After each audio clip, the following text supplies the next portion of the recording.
It's important to know what is working, but it's also really important to know what isn't working so that we can cut it out, because marketing dollars are spent to do things that don't work. SDR time is spent.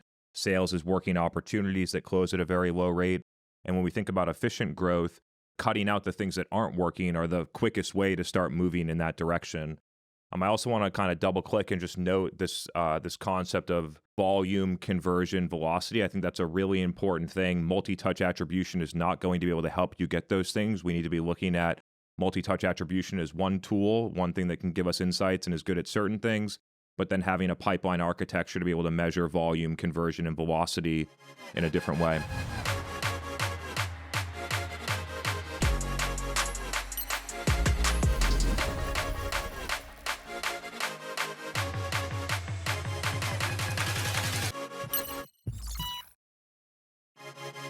This is going to be an action-packed episode all around B2B marketing measurement. And I would even consider extending the concept to B2B go-to-market measurement even further, as things continue to be a lot more integrated inside of go-to-market. A lot of companies are running hybrid motions with either product-led and sales-led and partnerships and independent sales prospecting.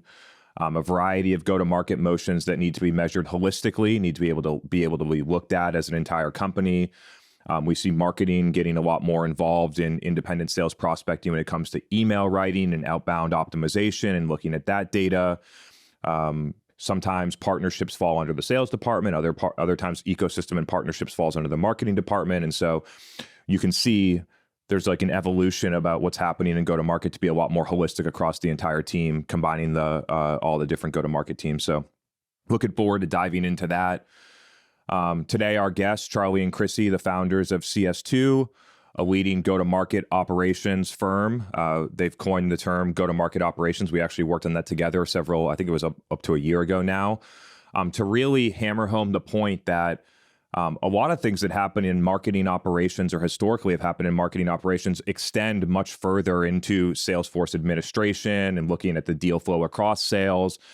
And I think the expansion from marketing ops people are very well positioned to take over this new role in go-to-market ops and look at everything holistically, which is very different than having a RevOps team that does sales commission plans and territory planning and things like that.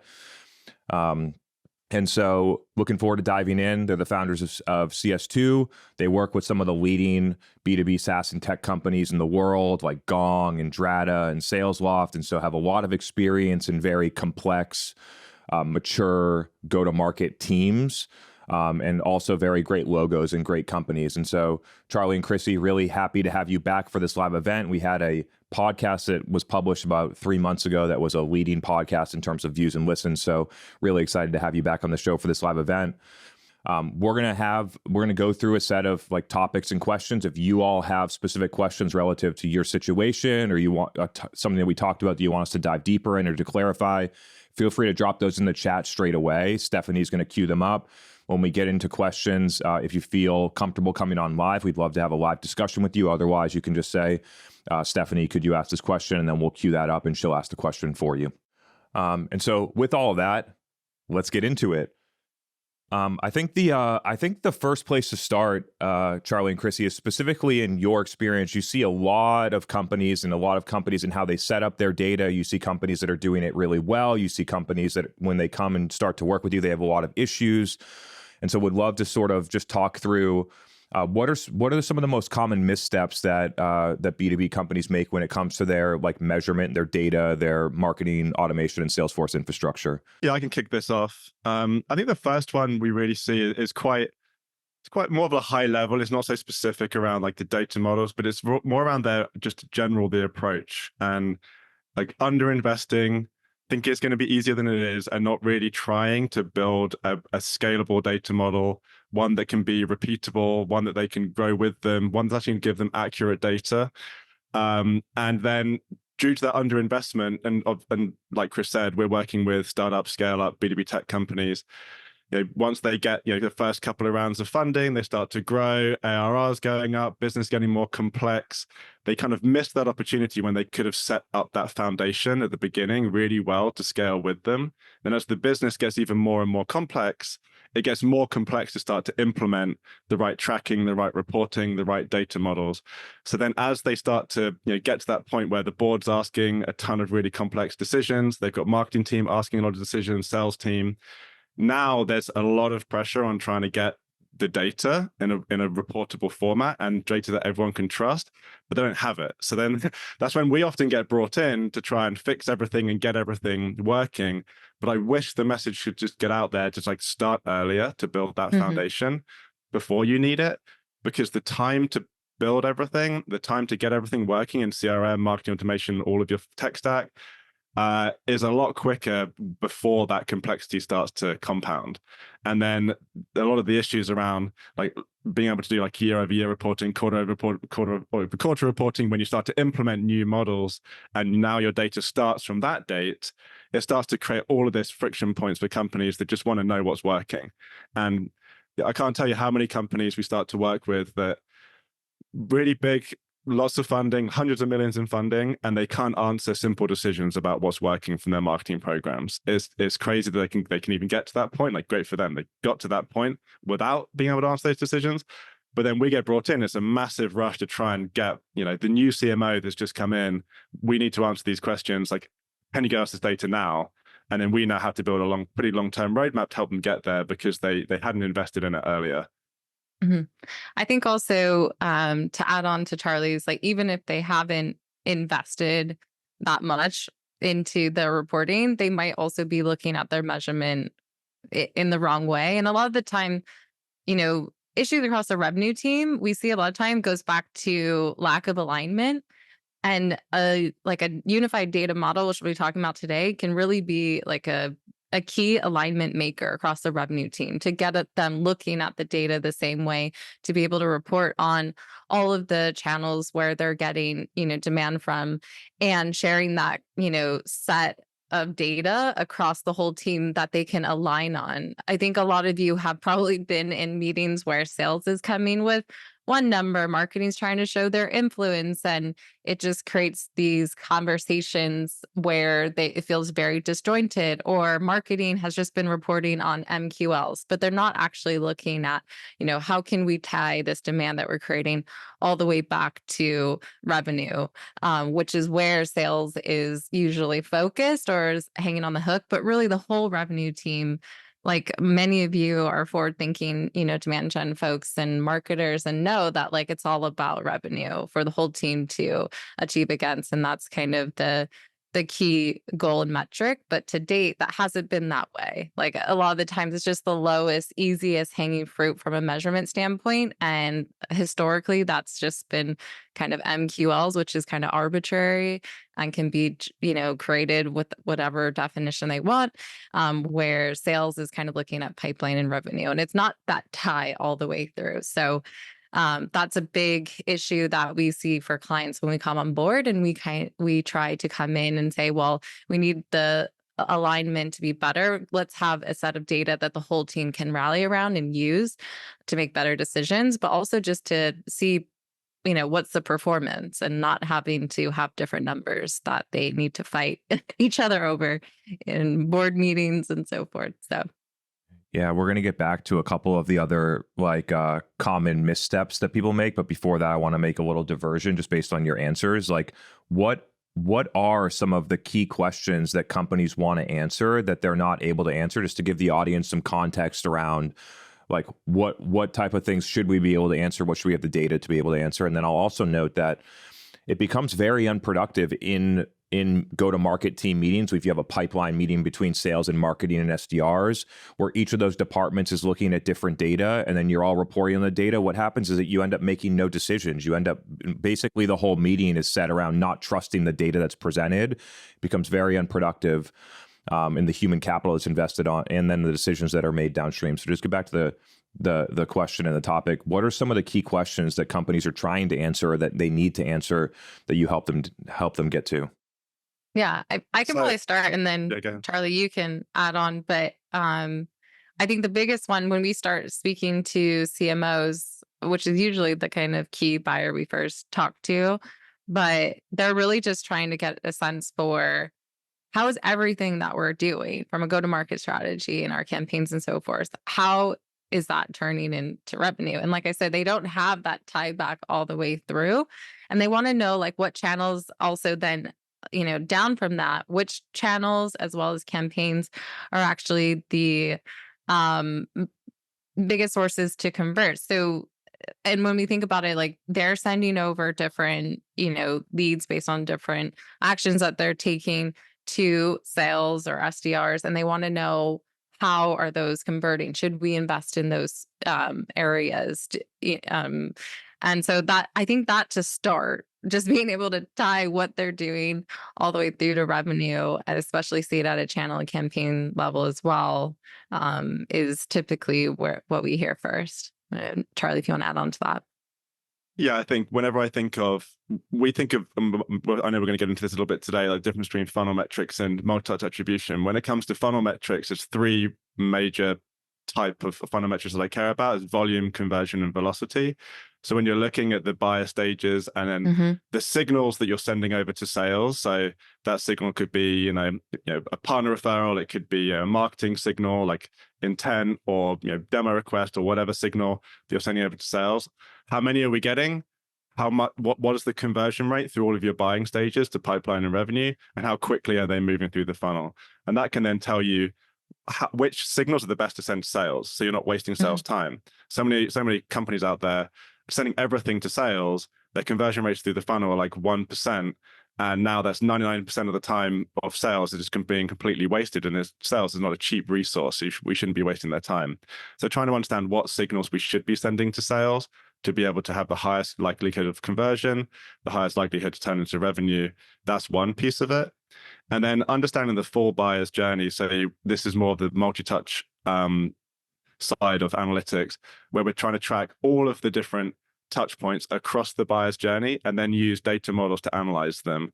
Like you might want to use like a linear split attribution model, or you might want to look at influence conversion, and we can go into some of the pros and cons of all of these. And attribution can definitely lead you astray. I know Chris talks about that a lot from the multi-touch side, but just really trying to understand, we're doing all of this marketing and sales activity, like what actually is working.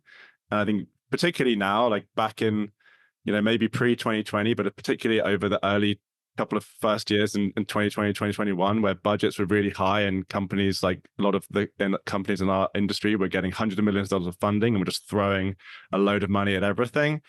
Maybe it didn't matter so much, like if things were working or not. But now, growth at all costs is gone, and efficient growth is the new trend. We actually need to know what's working. Like, are we getting ROI on our marketing investments? Are we actually wasting sales time in terms of the signals we're sending to sales? And what shall we actually continue to invest in, and what should we cut? Yeah, and then almost as importantly, we have to be able to know what isn't working. It's important to know what is working, but it's also really important to know what isn't working so that we can cut it out, because marketing dollars are spent to do things that don't work. SDR time is spent. Sales is working opportunities that close at a very low rate. And when we think about efficient growth, the cutting out the things that aren't working are the quickest way to start moving in that direction.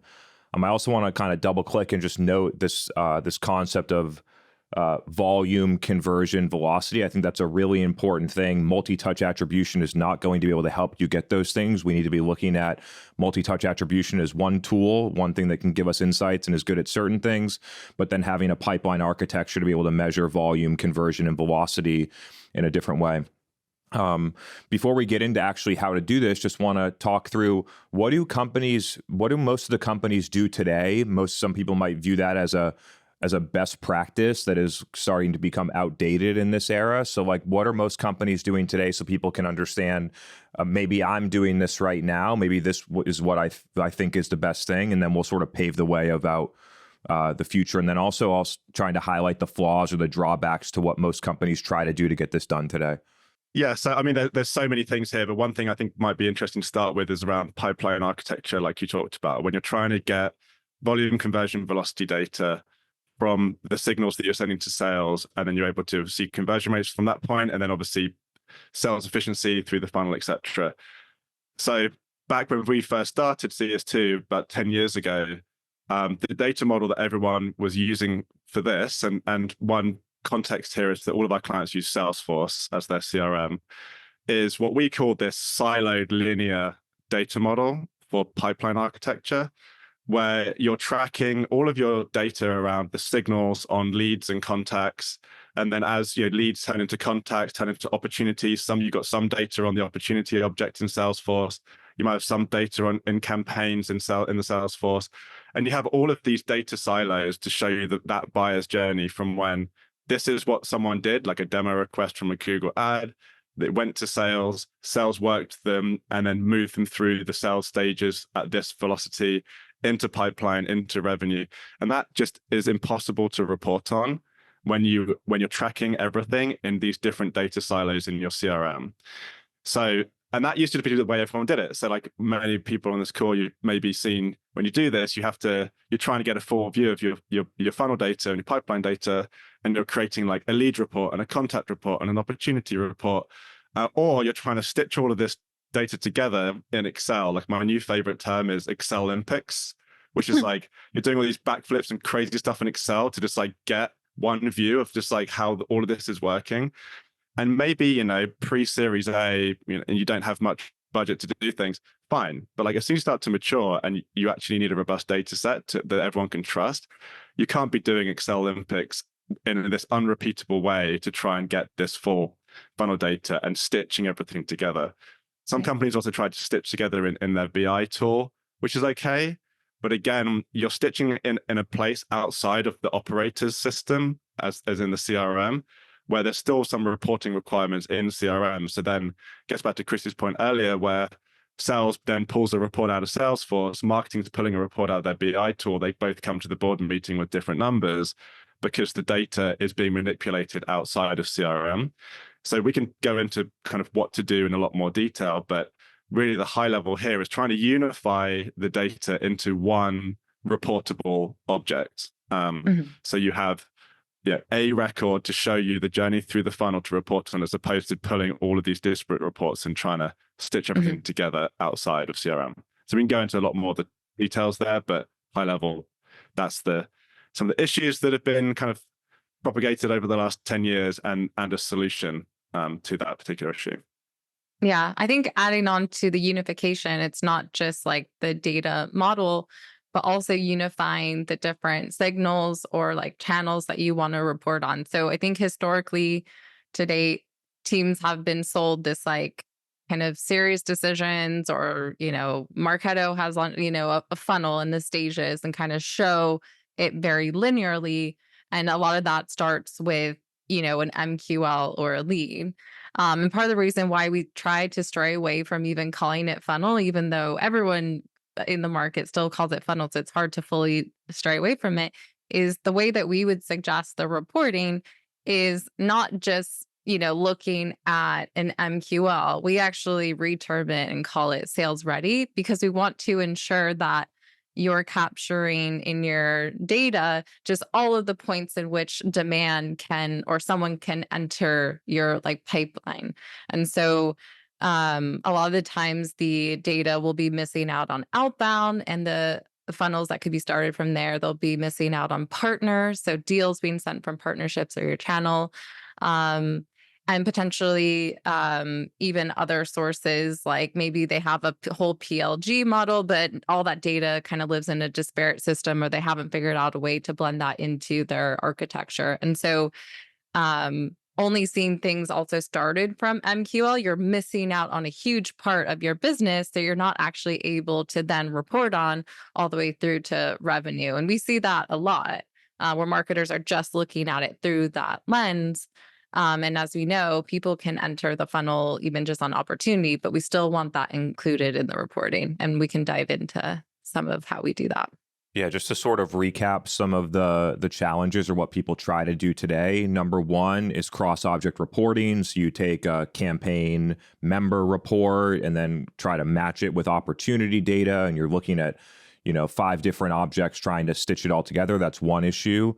Another issue is that people try to copy all the data through. So they take a lead object and then they'll copy the data onto the contact object when it converts, and they'll copy it onto the opportunity data object when it converts, and that has its own challenges.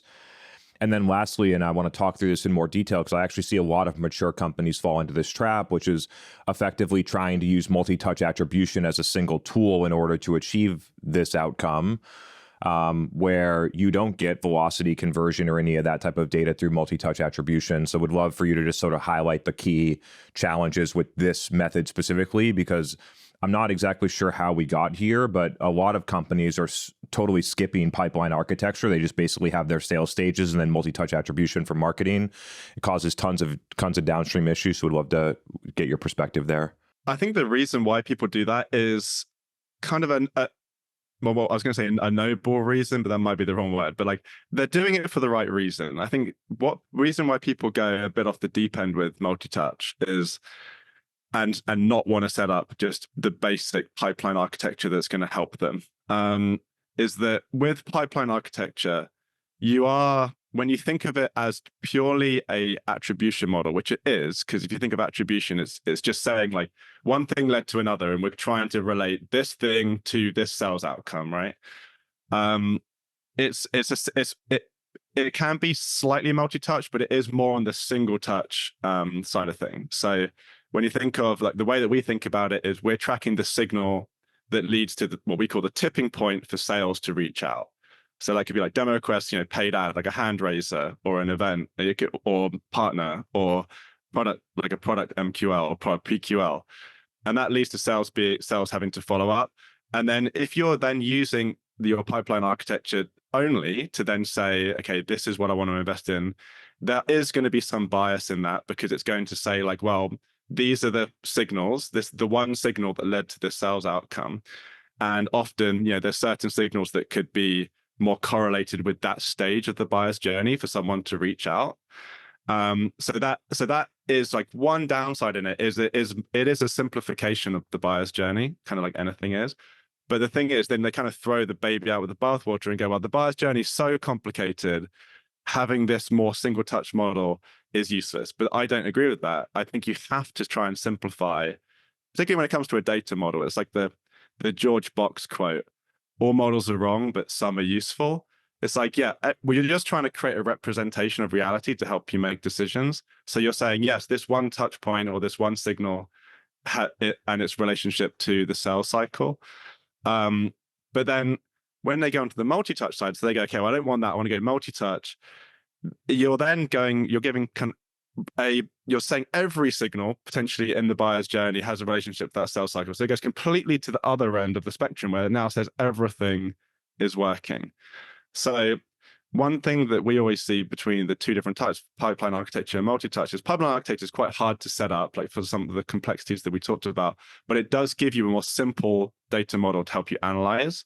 Because you're looking at one signal, you're looking at the sales process, you're looking at conversion rates through the sales process, which is another part of it that I hadn't even really mentioned, where it really helps you just optimize the sales process and any bottlenecks within that sales process, regardless of what that signal is, right? If you're seeing a low conversion rate between meeting to pipeline or pipeline to close one, that might not even be related to your marketing activities. That might be related to sales training issues, sales enablement issues, process in your sales process. So that pipeline architecture gives you all of that data to help optimize that. But then the multi-touch side is going to show you all of the touch points across the buyer's journey.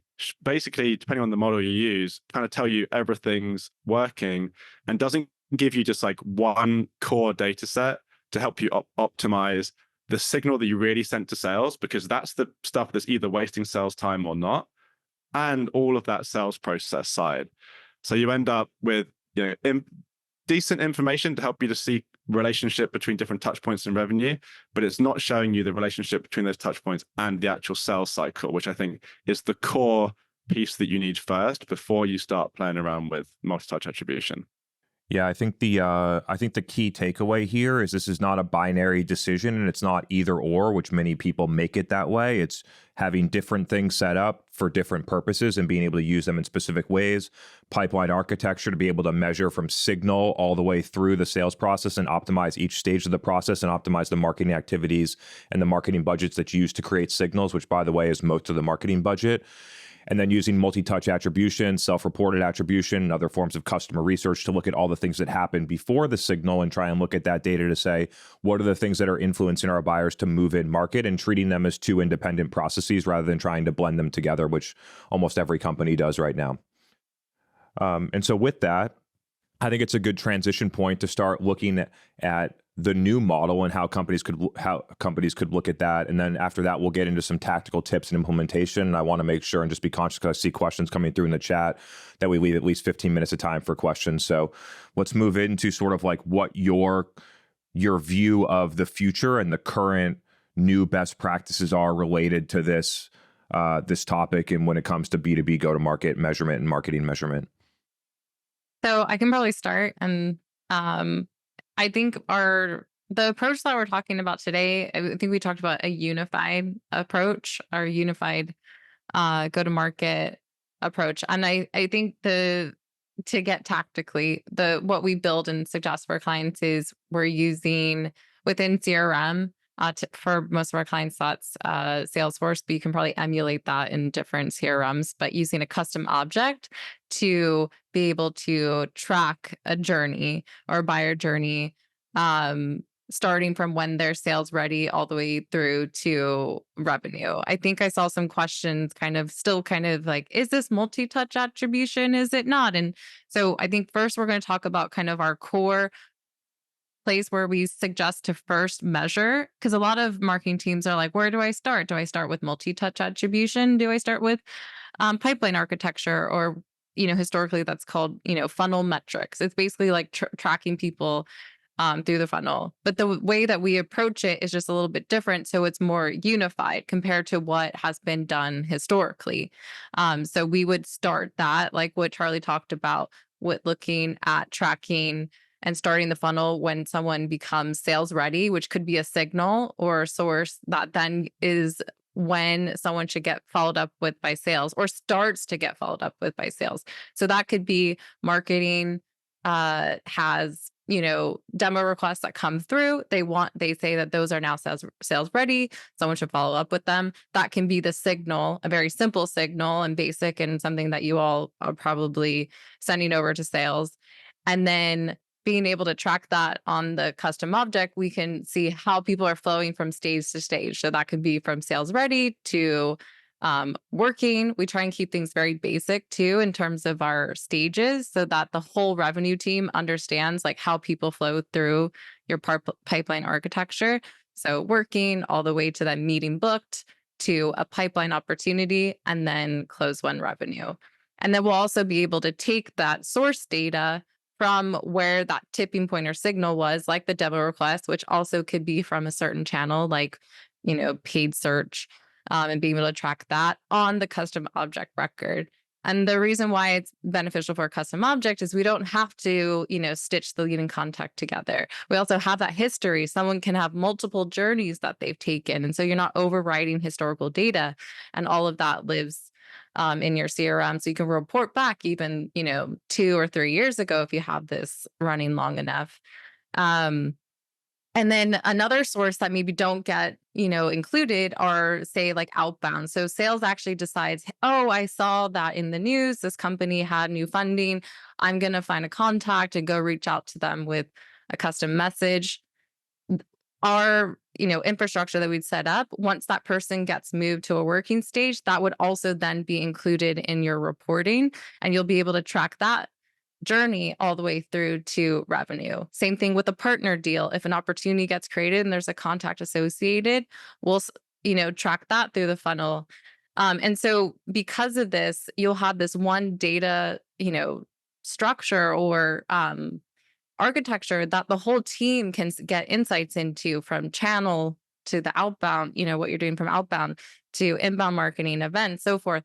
But from what started and what sales is following up on. So the difference between multi-touch, like Charlie talked about in this, is it's more of a getting a sense of what your sales is working or what you're sending over to sales and how that's flowing over, through to revenue. Multi-touch is just an understanding of also additional touch points or even pipeline acceleration. But funnel metrics are key because not only do they give you insights into that, you can see bottlenecks for the business. You can see what's not converting, from sales ready, from marketing to a meeting booked. Like, is there a stall between meeting booked opportunity? Are the meetings you're generating just poor?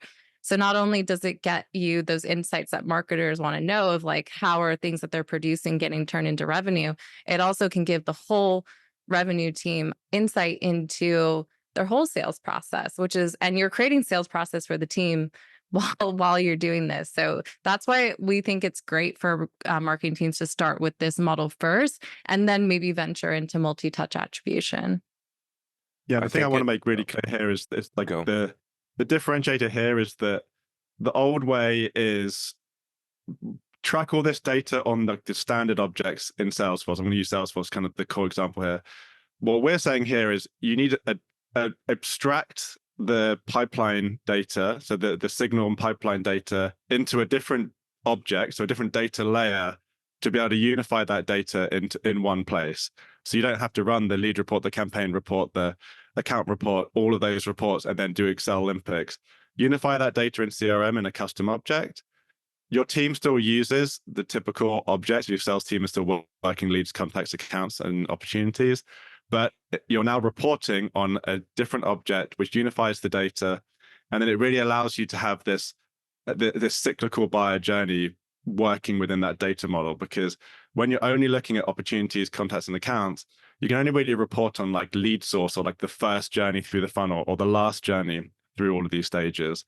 But as everyone knows, right, like a lot of times you might send over someone to sales might just work them, they kick them back to marketing, and there's going to be constant, I mean, you might have to send someone to sales multiple times before it actually gets to closed won.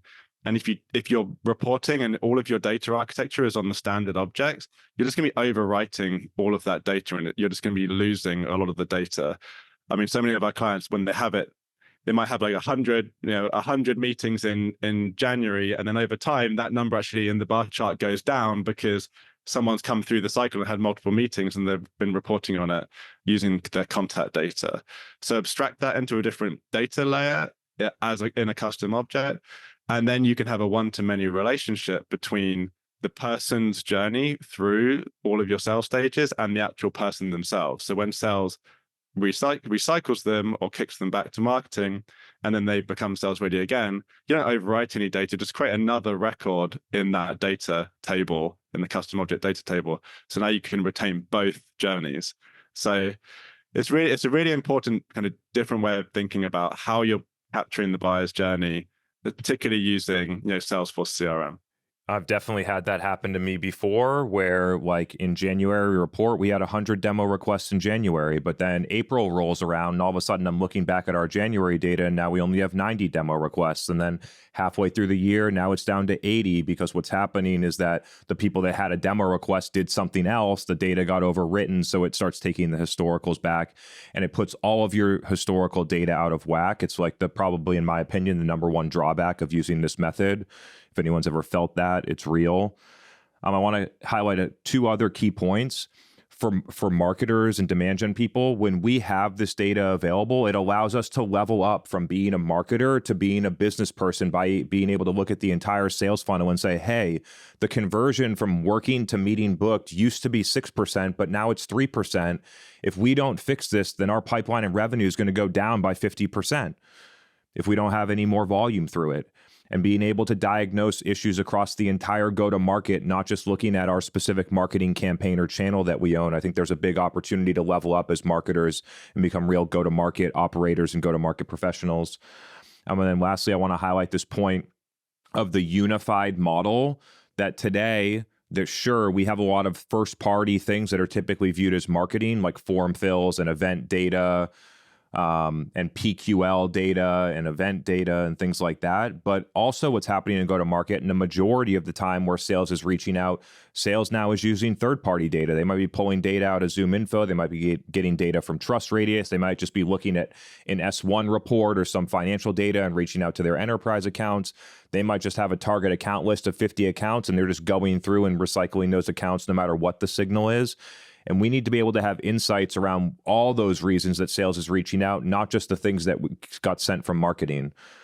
And so with all that, I actually think we could go into more topics, but I actually think the most effective and the most valuable for people would be to transition to questions at this point. So I'd say let's transition to questions. Let's get tactical. Hopefully we can have some back and forth and help people if you're trying to implement this right now, if you tried it and haven't been able to get it to work, or if you're facing a specific challenge or just want some clarifications. Everything is open. We'd love to help you as much as we can. Thanks all for being here. All right, we're going to start by bringing Tatiana on. Hi, thanks for having me on. I'm in a public place, which is why I don't have my camera on, and I apologize if the audio drops. So my question is about Dynamics 365, which must be used by Microsoft partners, because Microsoft tracks their partners' performance remotely. One issue multiple issues that we've encountered include the fact that it's not a particularly sophisticated CRM. And when I wanted to implement tracking such as pipeline velocity and so on, that was literally it was just not possible. The only answer that I could get out of my colleagues was, you're going to have to do this manually in Excel, and nobody's going to do it, so you're going to have to. The secondary issue is that because Microsoft gauges the caliber of their partners by the percentage of SQLs from MQLs, what ended up happening is we wouldn't enter contacts into CRM unless we were confident that we wouldn't enter leads, I should say, unless we were confident that they would close. So I'm not chastising my employer for this. It's totally understandable. What they did was they ran a parallel CRM in HubSpot, and we called it a marketing CRM. And then we had a sales CRM for Dynamics 365. You can imagine what, the conflicts and the friction that entailed. So is there an answer to this, is my question to the hosts. This might be considered a niche use case, but there are thousands of Microsoft partners around the world. So I'd be interested to know what your angle is to this. Thank you.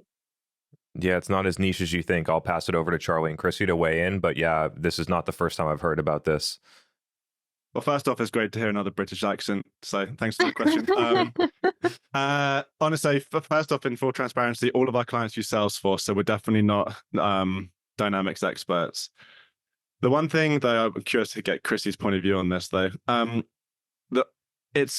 don't know if your question here is that they don't do it out of the box, or it is impossible to do it at all. I mean, everything that we're talking about here in Salesforce is custom. Like, this is not out of the box Salesforce functionality. You have to build a custom object. There's in Salesforce, the automation, you either use Apex or Flow. We recommend Flow, and there's a lot of automation built out to be able to track all of this. There's a lot of kind of sales process that you have to build. Sometimes this can be like a 3 to 6 month project just to get this working. So I'm curious if potentially, there would be a way to actually configure Microsoft Dynamics to be able to do this, or was the feedback that you got like it can't even build a custom object? We can't even build automation to track progression through the funnel. And I'm not a Dynamics expert to be able to answer all of those questions. I wish I could help more, but that's one thought I had. Yeah, I can probably add on to that too. I think within Dynamics you can create custom objects. I think if you're looking internally to kind of build out the similar infrastructure we have, like it might be, it definitely could be possible. You would need someone though as a partner to kind of figure out how to build that the right way. But essentially what you just do is like, once you have the data on, your lead record, you can then start, associating a custom object record that you can then tie data to at a single point in time. And create the rules for that.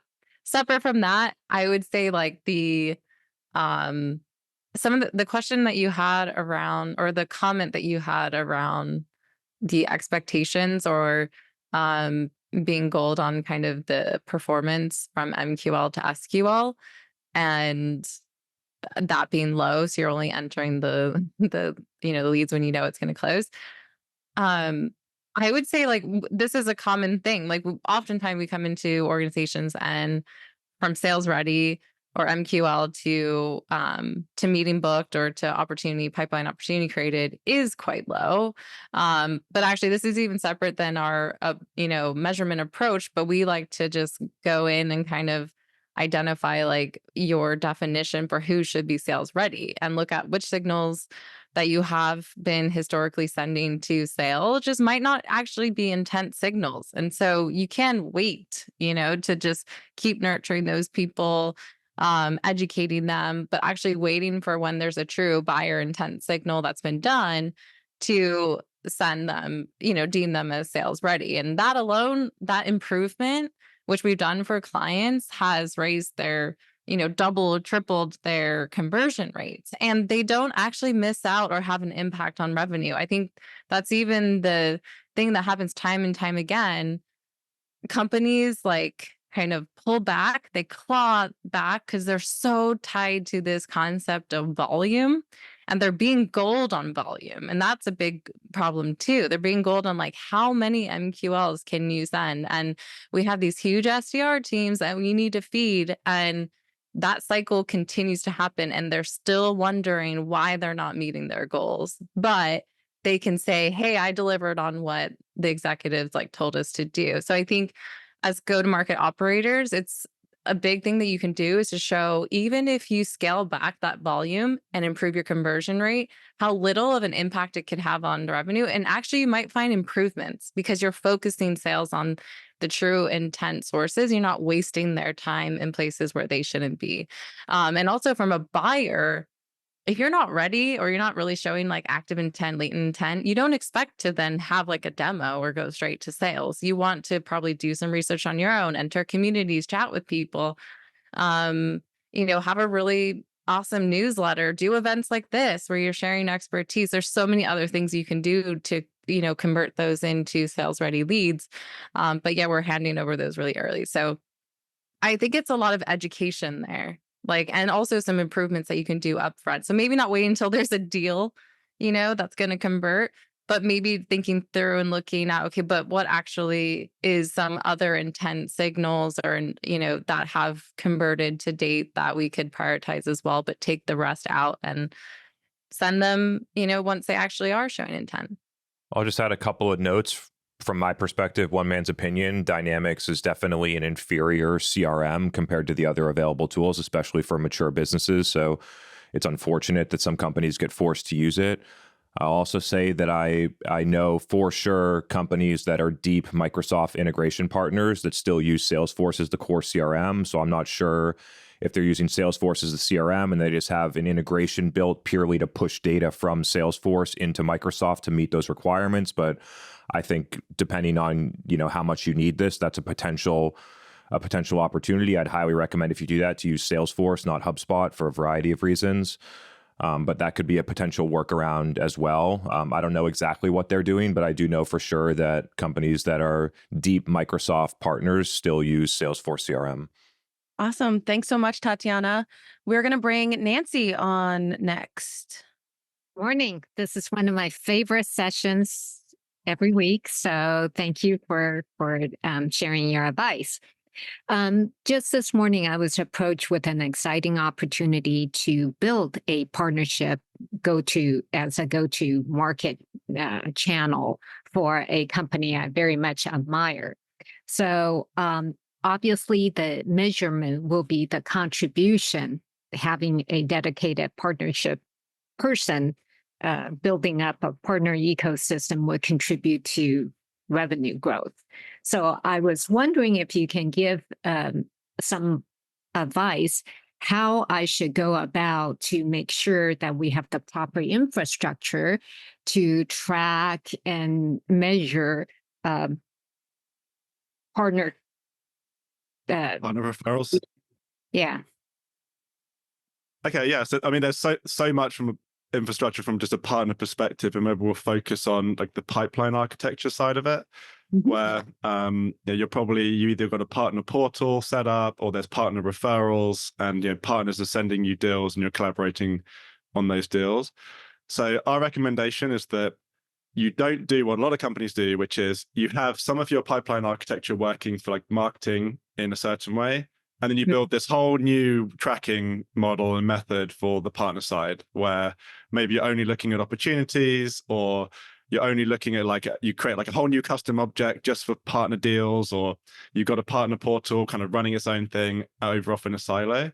This is where the unification comes in. So kind of the nuts and bolts of it would be what we talked about before with the custom object. So having a new data layer that we're introducing for our pipeline architecture, and utilizing that and our typical buying stages to be able to track partner referrals like you would a marketing MQL, or like you would a product qualified lead, or like you would sales outbound. So what Chrissy mentioned, when we think of like the start of a funnel or start of pipeline, a lot of companies think it's just MQL, but we like to remove that. That's just one type, right? So we would call that stage sales ready, and you could have a partner referral sales ready at that stage. And then where we were talking about before with the custom object, when someone hit the partner refers, we would then have automation to then create the record in the custom object, and then that lifecycle, or that that actual record related to that partner referral would be tagged as a partner referral at sales ready, as opposed to a marketing MQL sales ready from like a demo request. And then you would use the normal buying stages for sales, unless there are like a lot of like nuances that you might have to consider. So then when you look at your reporting, you can just pull the reporting for this object and go, okay, what are my conversion rates for partner referrals versus marketing MQLs versus sales outbound? And all of that is built in that same unified data set. So you can compare and contrast, and you don't have to maintain a load of infrastructure in another part of your CRM reporting in a different way. Everyone's singing off the same hymn sheet, and it's utilizing the infrastructure that you have.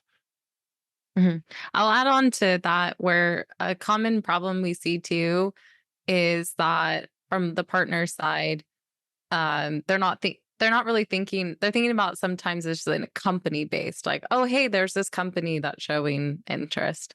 And that could be really hard, because it's just like, oh, it's just an account. Like, how are we blending this into our data? So I think the more you can work on kind of facilitating the actual person tied to that company, that could be that point of contact, the better. We have a client where sometimes they don't know yet. Like, there's a period of time where they know that there's a company that is interested in their product, but they haven't nailed down the buyer. I think it sounds like Tatiana has this problem too. And what we'll do is that we'll wait until the contact role is then added to that opportunity, and we'll still then include that in the custom object reporting. And for everyone, if someone skips a stage, I think that hasn't been clear, we'll backdate that data, which sometimes can show some, velocity kind of issues. But really, if you're sending an opportunity, there was, zero velocity between the other stages. But that also helps without having lumpy data. That's a big also difference that some people have, where they're like, oh, I'm tracking an MQL and then to SQLs, and like, why is my meeting an SQL's number bigger than our MQL number? Like, it should, how can I do a conversion rate off of that? Well, it's likely they're not kind of backdating that data. So that's the whole thing. Like, someone can join in at a certain stage, but we're still then backfilling the rest of the data. And that signal that started that was still get the credit. So I think the more you can tie these partner referrals back to a person and get that captured up front, we're partner for tech companies. We send over deals. It's way better when we can send them the right person to follow up with. And there's likely is a person there. But if there's not, then once you add the contact later, our method that we do would still be able to capture that once the contact role is associated. So I think that should be another one of your requirements if you need that level of sophistication to account for that. I'd like to follow up with you on this topic a little bit after the webinar today, if that's okay. Of course, yeah, it's definitely something that needs a lot more than like a 5-minute conversation. Yeah. Like all this stuff. There's a lot to unpack. Sure. Thank you. Thanks, Nancy. All right. Up next, we've got a couple clarifications from the earlier topic. So I'm going to bring Tony on for those. Hello, team. Appreciate the conversation. Just a quick question, going back to one of the early comments Charlie made. So it sounds a lot like what you guys are advocating for in terms of collecting touch points, right? And using that to surface maybe sales and revenue opportunities. It sounds like you're advocating for building an infrastructure that collects all these touch points similar to multi-touch attribution. But then instead of just sitting in a box and assigning random weight and significance to these touch points, using some sort of machine learning model to do that process better. Am I hearing that correctly, or am I missing pieces?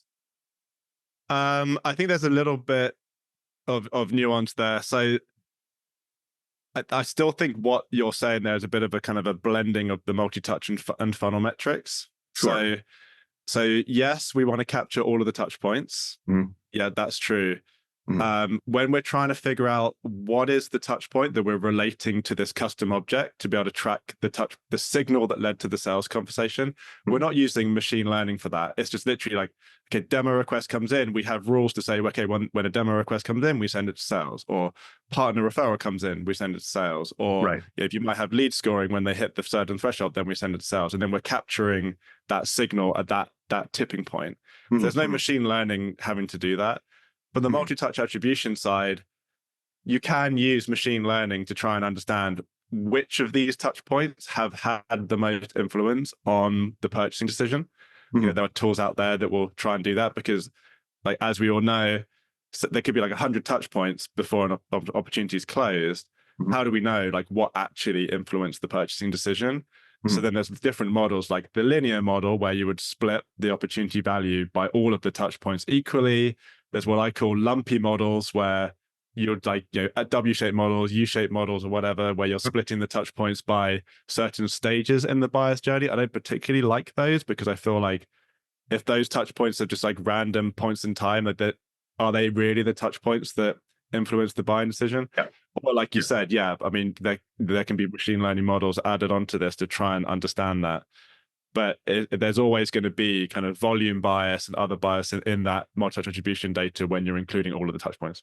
Right. So okay, I appreciate that. So I guess my question would be then when you're creating these rules with something that's hit on an object and then this sort of if this then that methodology, how are you determining what those rules are? I guess one of the biggest issues that I see managing B2B clients is they go through this process of collecting really, really robust, how'd you hear about us?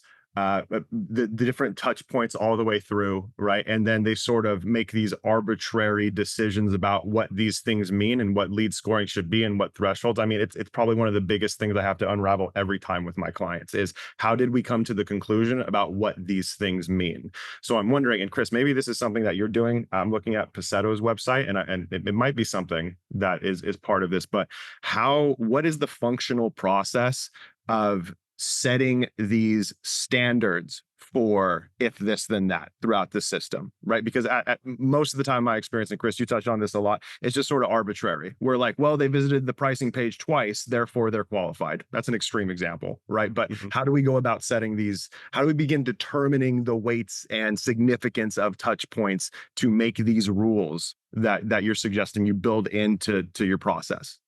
Yeah, if you don't mind, I'll take a swing at this and then you can level on because this is exactly what we're working on.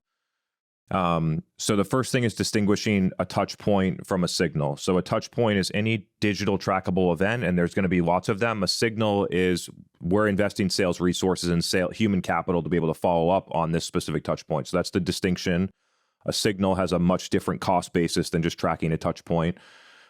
From there, you can then go and use historical data and look back, and you're not going to be perfect. Most companies have 20, 30% signal coverage if they have good data, but you can look back historically and connect these signals with these sales outcomes. And you can use historical data to say these signals are not productive. We're going to stop sending them to sales. These signals are productive. We're going to continue to use them. From there, then you have to make arbitrary decisions around these are the things that we're going to send to sales and these things aren't. Then you're able to track that data over a period of time, 30, 60, 90 or more. You track that over a period of time. Then you have the full data set. You can look at these are the low performing signals. These are the high performing signals. Okay, now these are the things that we're going to send to sales. And then as you introduce a new signal, you go through the same process, signal, and then track it over a period of time, look at the outcomes, and then make a decision whether it's happening. And then you can just consistently, like I think over time, this will be basically a machine that's consistently looking at performance data and making determinations around what signals should actually go to sales based on the outcomes that are being tracked. The problem with today is that companies do not track the data. They do not track the data holistically. So it becomes impossible to make the decisions purely based on data, which is why you reference it being more arbitrary. Gotcha. Question follow up on that, because that's a good point. What's an example of a signal that is not a touch point or a high intent expression of interest? Every signal is technically a touch point. Thank you. Is it just Kristen. multiple? Yeah. So again, is a signal now multiple touch points, or is a signal signal's one signal? Okay, so what's an example of a touch? So give me an example of a signal that is a touch of a touch point that is a signal and a touch point that is not a signal.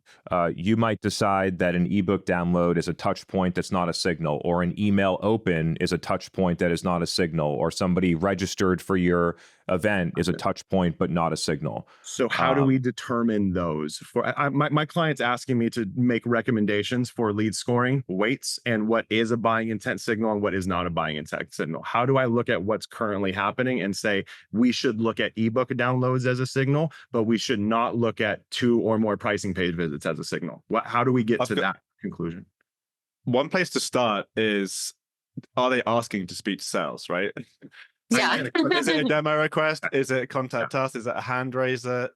That's usually with our clients, it's like, if you want to start somewhere, just people ask to speak to sales, send those to sales because they're good signals, right? Mm-hmm. Then you open up this whole big can of worms, which is like, well, all of these other touch points, are they signals? Are they not?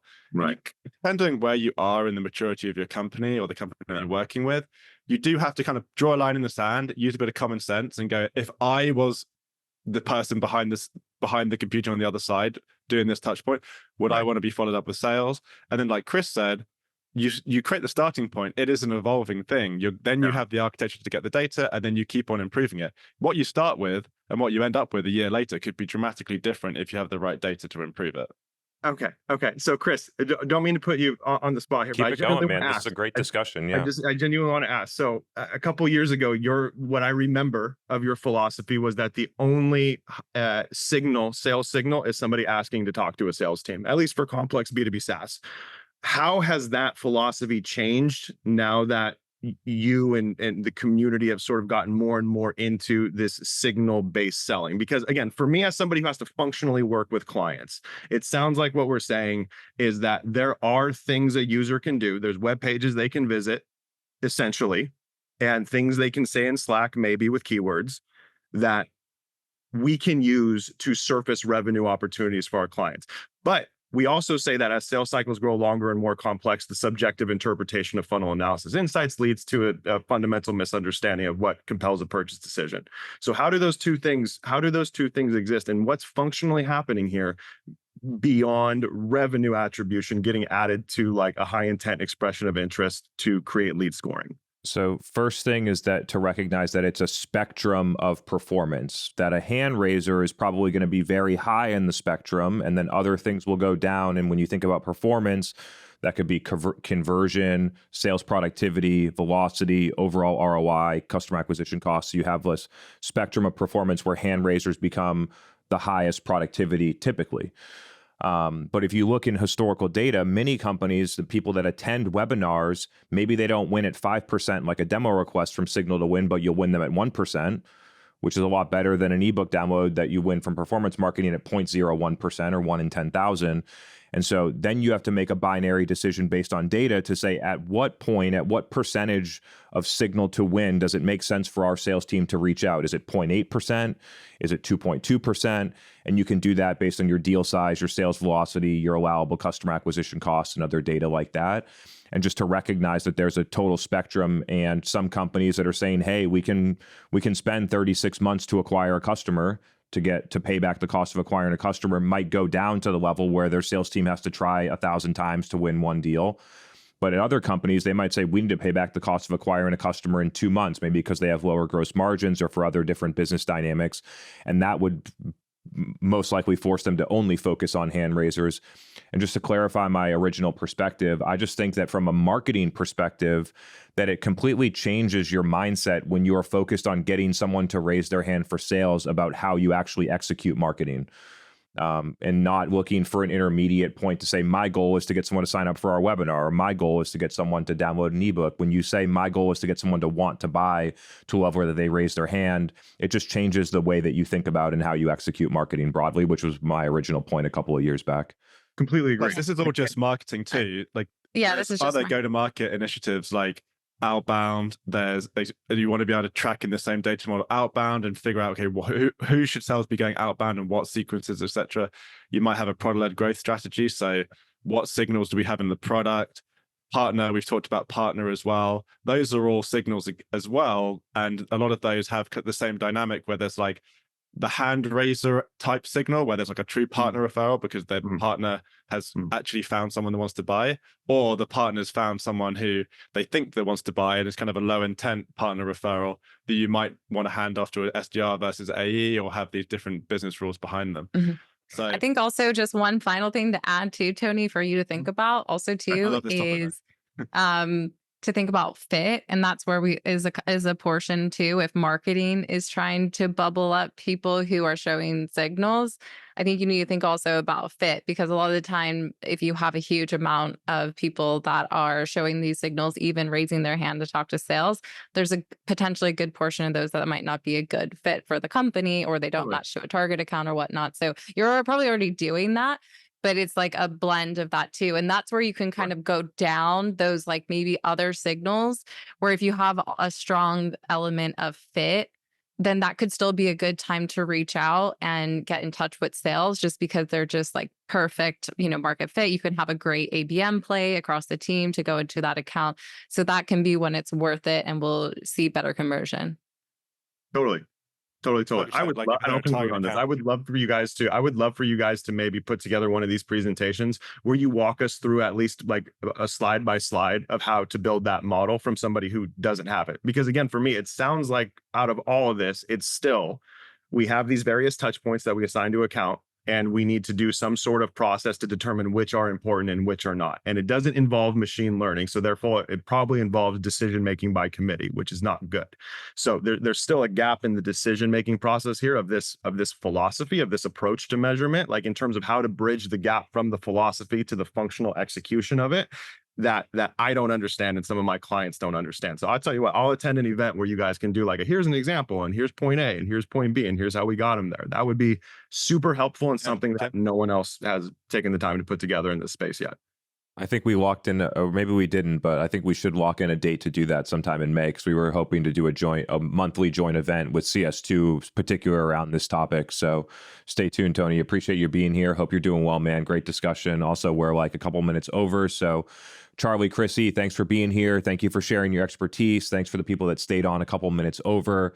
Hope it was valuable to you. This will get published on the podcast in the coming week or two. It'll also get published on YouTube if you want to re-listen. So feel free to reference that if there's a certain point you want to go back and learn. So appreciate you all being here, and we'll see you again for the next event. Thank you, everyone.